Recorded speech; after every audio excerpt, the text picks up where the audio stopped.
من يصنع المعروف ما يعدم جوازيه، ما يضيع معروف بين الله والناس. وانت قدمت لدير الزور بجيتك هنا حقيقه اكبر معروف، لانه القامات اللي مثلك وشروات. اولا دير الزور تشرف فيك.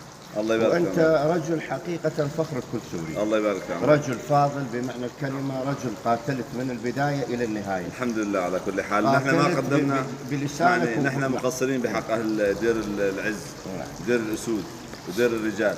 وانا اعرف هذه المدينه من ربع قرن.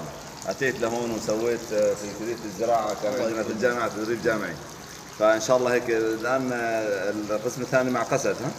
المهم ان شاء الله تعالى هيك قبل راس السنه نعبر الى الطرف الاخر، وان شاء الله تكون كل سوريا شرق سوريا كله ان شاء الله محرر، ونروح هناك وتكمل فرحتنا ونبني هالدير الزور. دير الزور تستحق بصراحه.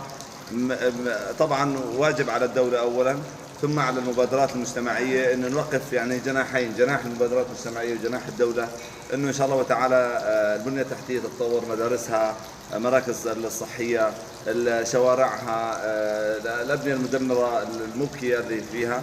لان اهل الدير بصراحه ما قصروا مع كل اهل سوريا، ما في منطقه في سوريا الا ما قاتلوا فيها من ابناء دير الزور، ما في منطقه في سوريا الا ما فيها شهداء من دير الزور. فالله يرحم شهدائكم ويفرج عن معتقليكم ان شاء الله ويجبر خاطرهم، وبارك الله فيكم. ان شاء الله نشوفكم السنه المقبله، والسنه المقبله ان شاء الله ما يكون في تبرعات ولا دفع، تكون هيك الدوله وقفت على رجليها قويه وتيجي تخصص نصف مليار دولار لدير الزور. سؤال اخير، عندك مشروع تاخذ ديريه ونقول